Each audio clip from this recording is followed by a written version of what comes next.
اللهم صل على محمد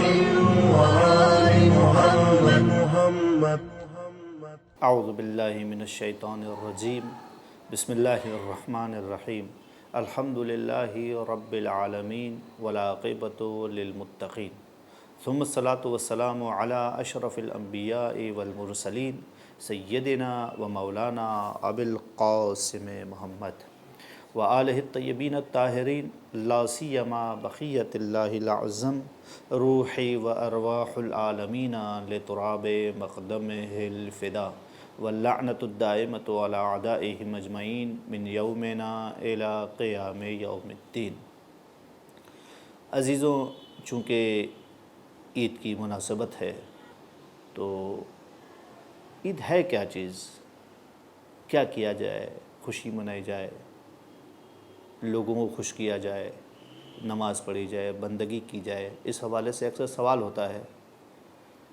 لیکن اگر روایات نہ ہوں اور احکام الہی نہ ہوں اور شریعت محمدی میں عید کا دن نہ ہو اور ہم اپنی عقل سے اس دن کو سوچیں تو میرا خیال ہے کہ ہم میں سے ہر شخص اس دن کو روز سوگ کے طور پر منائے گا. اس کی وجہ یہ ہے کہ دیکھیے، پچھلا مہینہ جو ہم نے گزارا ہے، ماہ مبارک رمضان، وہ اتنا عظمتوں والا مہینہ تھا کہ جس مہینے میں ہماری سانسیں تسبیح تھیں، ہماری نیند عبادت تھی، منہ کی بدبو بھی محبوب تھی اور شیطان قید میں تھا، اللہ کی مہمانی تھی. رمضان کے مہینے افضل ترین مہینے تھے، رمضان کا مہینہ افضل ترین مہینہ تھا اور اللہ کا مہینہ تھا. اور فقراء کی روایات میں کہا گیا کہ بہار تھی، قرآن کی بہار تھی. اور سب سے بڑی بات یہ ہے کہ اس مہینے میں عمل مقبول تھا، دعا مستجاب تھی.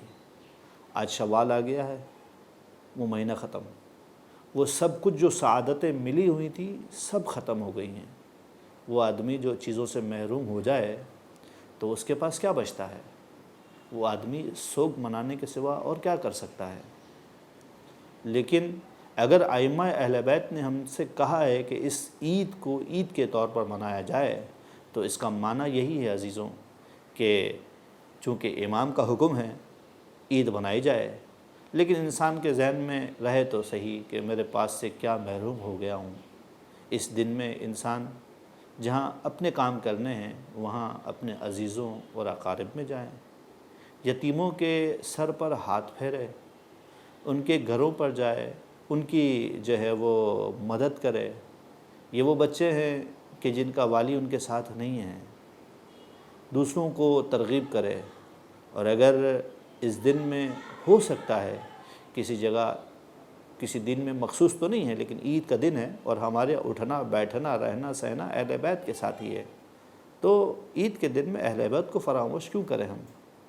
اور علی الخصوص جب روایات میں بھی آیا ہے کہ عید کے دن میں امام حسین علیہ السلام کی زیارت بھی مخصوص ہے، موجود ہے کہ زیارت بھی پڑھی جائے تو زیارت بھی ہو، تھوڑی سی عزاداری بھی ہو. لیکن ہم جو عید مناتے ہیں وہ ائمہ علیہ السلام کا حکم ہے تو ہم عید مناتے ہیں.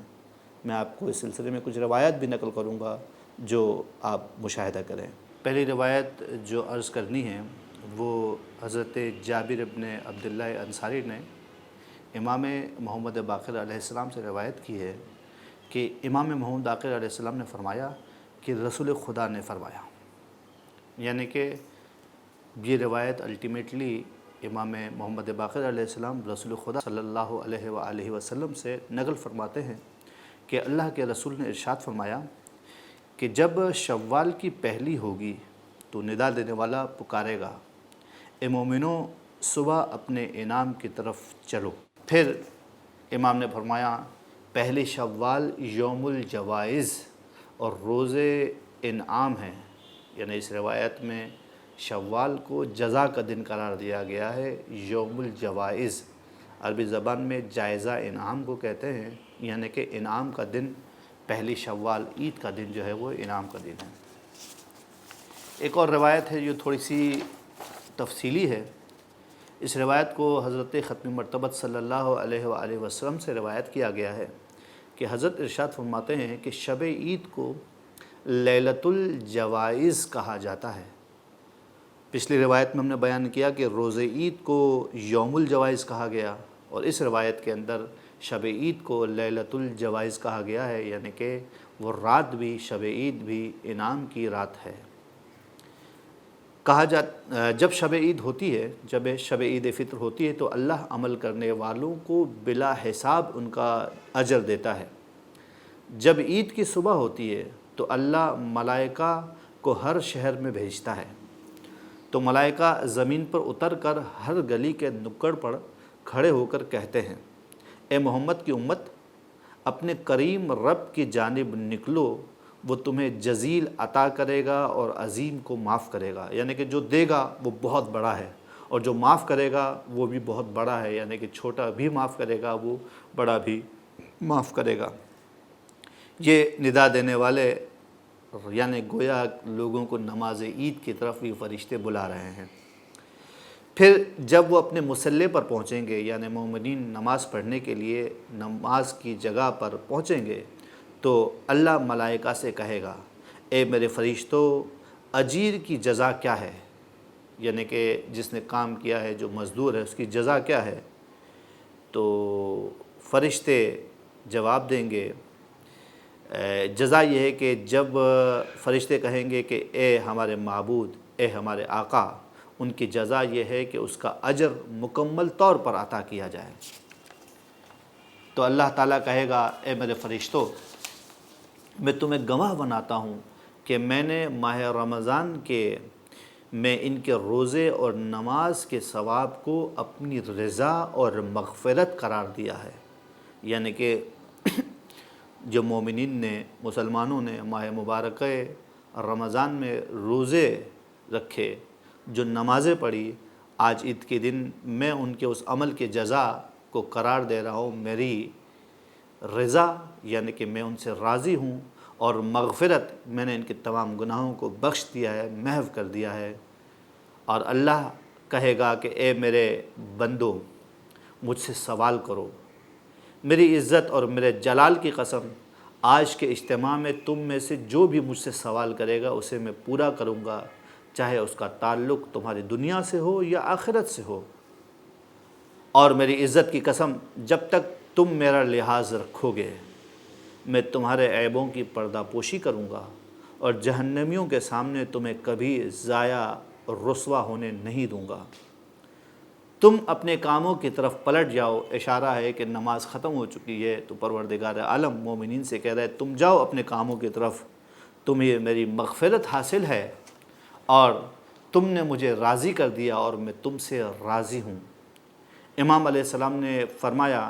جب فرشتے، بلکہ رسول خدا صلی اللہ علیہ وآلہ وسلم نے فرمایا، جب فرشتے اس موقع پر فرشتے خوشی منائیں گے اور بشارت دیں گے اور ایک دوسرے کو مبارکباد پیش کریں گے اس بات پر کہ پروردگار عالم نے مومنین کو کیا کچھ عطا کیا ہے، یعنی کہ ایک دوسرے کو مبارک دیں گے کہ تمہیں مبارک ہو کہ پروردگار عالم نے مومنین کو فلاں چیز عطا کی ہے۔ ایک اور ہمارے پاس روایت ہے کہ جس کے اندر روایت میں کہا گیا ہے کہ روایت یہ کہتی ہے کہ جب امام حسن ابن علی علیہ السلام، یعنی کہ امام حسن مجتبیٰ علیہ السلام نے عید کے دن کچھ لوگوں کو کھیل تماشے اور ہنسی ٹھٹھا اڑاتے ہوئے دیکھا، قہقہے لگا رہے تھے، کھیل میں مصروف تھے، تو اپنے اصحاب کی طرف توجہ کی اور ان سے کہا، اللہ تعالیٰ نے رمضان کے مہینے کو اپنی مخلوق کے لیے مقابلے کا مہینہ قرار دیا ہے، یعنی کہ رمضان کا جو مہینہ ہے حقیقت میں مقابلے کا مہینہ ہے،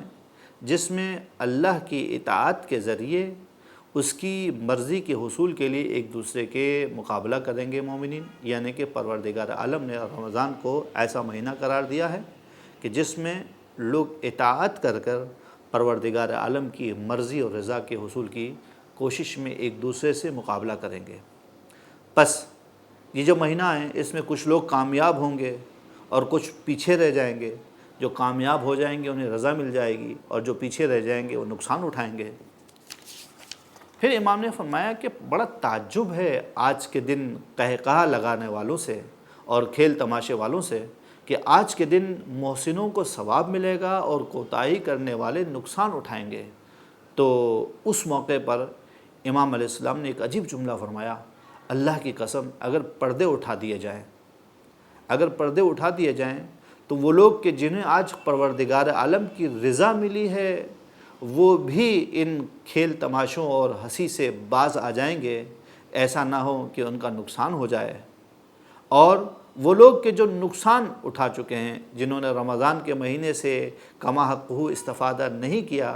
وہ لوگ بھی ایک مرتبہ اپنے محرومی کو دیکھتے ہوئے ان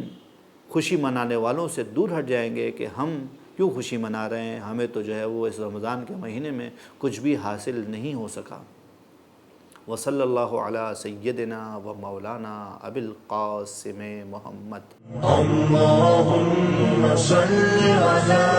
محمد وآل